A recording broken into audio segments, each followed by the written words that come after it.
Ya, ada apa dengan konflik? Nah, tidak ada satu orang pun manusia di dunia ini yang tidak pernah mengalami konflik. Saya ulang, tidak ada satu orang pun manusia di dunia ini yang tidak pernah mengalami konflik. Bahkan sebagai hamba Tuhan pendeta, lebih banyak konflik yang dialami dibanding daripada jemaat. Sebab apa? Dia punya konflik sendiri dengan istrinya dan suaminya dan anak-anaknya. Terus ditambah dengan konflik yang dihadapi oleh para jemaatnya. Kalau kita hamba Tuhan tidak lebih paham dan tidak lebih mengerti dan bahkan tidak lebih baik menghadapi konflik dalam rumah tangga kita, bagaimana mungkin kita mengatasi konflik jemaat kita? Maka ini menjadi tantangan buat kita. Itulah alasannya sekali lagi Bapak Ibu. Mata kuliah ini menjadi penting.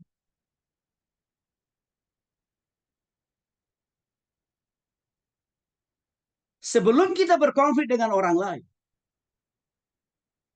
sudah selalu didahului yang namanya konflik dengan Tuhan. Artinya Bapak Ibu, konflik kita dengan istri itu sudah diawali sebenarnya adanya konflik kita dengan Tuhan. Maka kita ekspresikanlah konflik kita dengan Tuhan itu kepada orang-orang dekat dengan kita. Siapa? Suami kita, istri kita. Jadi artinya apa? Konflik antara sesama kita itu tidak berdiri sendiri. Itu ada korelasi yang kuat, ada hubungan yang kuat dengan Tuhan sebenarnya. Waktu Adam dan Hawa berkonflik dengan Tuhan dalam momentum memakan buah terlarang itu. Ini apa? Makin bertambah-tambah konflik antara Adam dan Hawa dan juga dengan ular yang notabene simbolisasi daripada setan. Itulah sebabnya tidak ada satu orang pun manusia di dunia ini yang tidak pernah menghadapi konflik.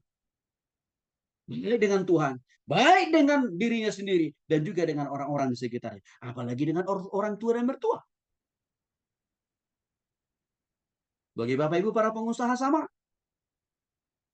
Bapak Ibu harus menghadapi banyak konflik dalam rumah tangga sendiri. Di samping Bapak Ibu juga harus menghadapi konflik di antara sesama karyawan Bapak Ibu.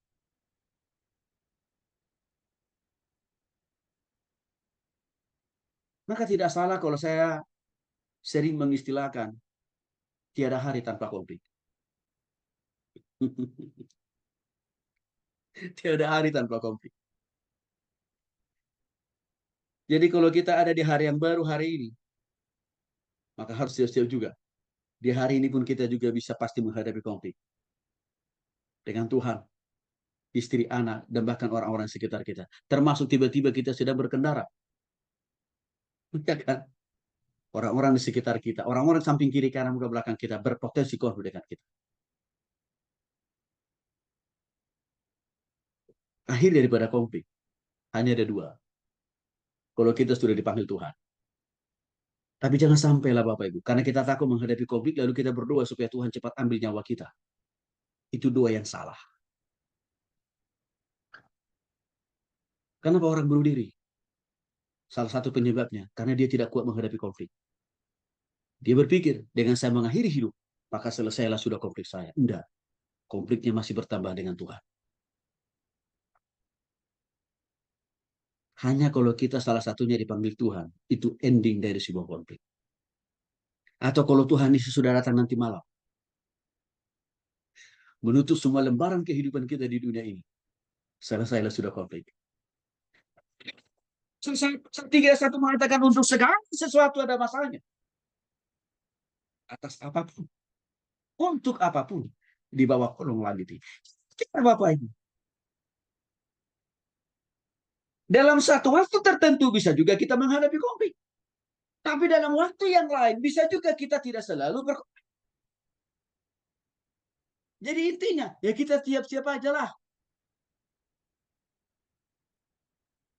Apalagi kita punya kasih kuasa yang dari Tuhan. Yang pasti memberikan kita kekuatan, pengharapan, dan penghiburan menghadapi setiap konflik itu. Artinya bagi orang percaya, setiap konflik yang terjadi dalam diri kita itu atas izin Tuhan. Bukan dikasih izin Tuhan. Di sana ada intervensi Tuhan, penyertaan Tuhan, penjagaan Tuhan, pembatasan Tuhan, pemagaran Tuhan atas setiap konflik yang terjadi dalam diri kita. Artinya tidak sekonyong-konyong. Iblis bisa menghancurkan kita lewat konflik yang ada. Enggak. Ada tetap tangan Tuhan yang membatasi konflik itu. Tidak sampai meluluh lantahkan kehidupan kita pribadi, rumah tangga, usaha, pekerjaan, bisnis, dan pelayanan. Itulah kita bedanya sebagai anak Tuhan.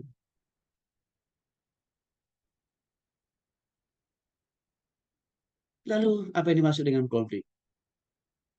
Saya ulangi sekali lagi, walaupun saya sudah jelaskan ini beberapa minggu yang lalu. Konflik dalam bahasa latinnya configere.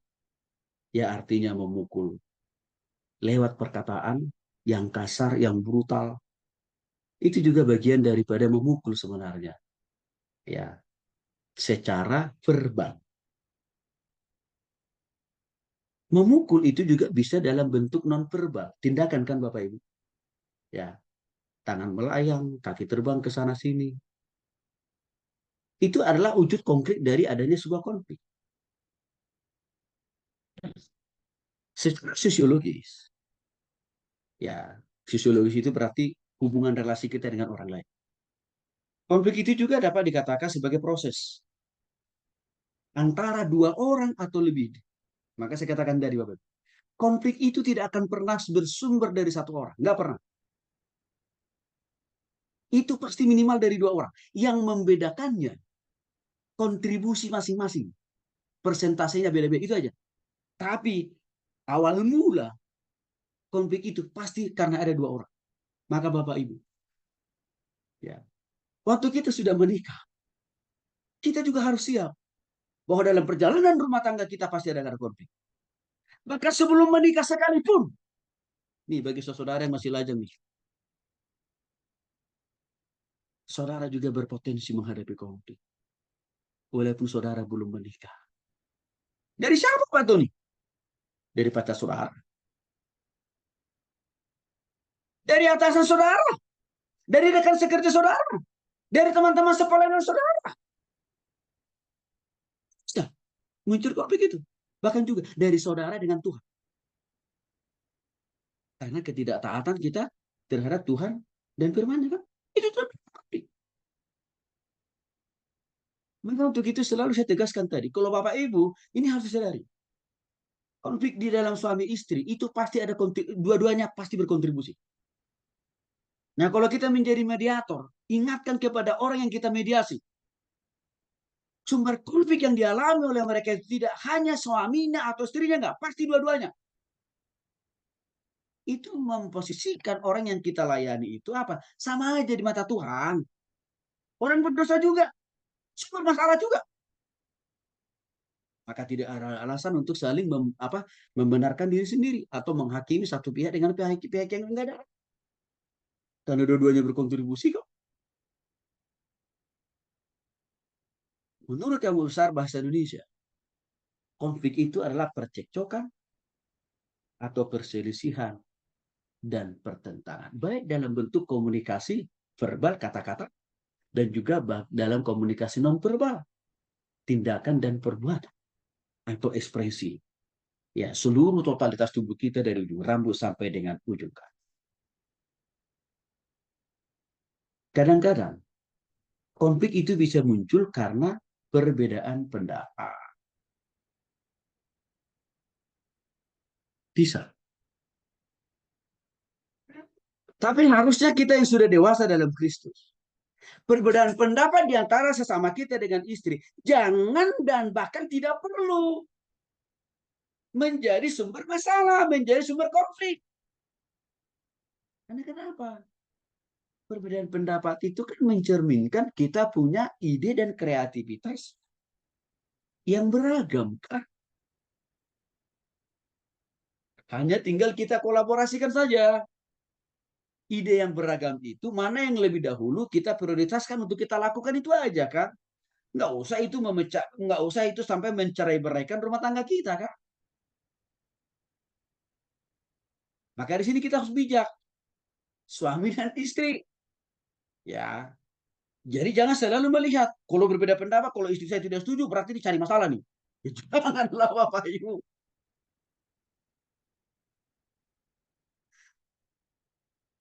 Tinggal kita cari titik temunya. Pasti ada titik temunya. Apalagi kita punya hati dan pikiran yang sama kan? Pasti ada titik temunya. Dasarnya itu aja. Nah, tapi bagi orang yang tidak paham, ya kesatuan hati dan pikiran tadi dalam kejadian, perbedaan pendapat dengan istri itu menjadi kesempatan untuk apa? Berlomba-lomba mendaftarkan pengadilan agama. Celaka kan? Maka saya katakan tadi, subur sekali sekarang rumah tangga orang Kristen mendaftarkan diri ke pengadilan agama, Bapak. Ekspresi emosi yang berbeda antara kita dengan pasangan kita juga bisa menyebabkan konflik. Contoh Bapak Ibu, suami ya yang sudah dikasih tahu istrinya berkali-kali tapi hanya tetap dijawab dengan diam sampai kematian menjemput.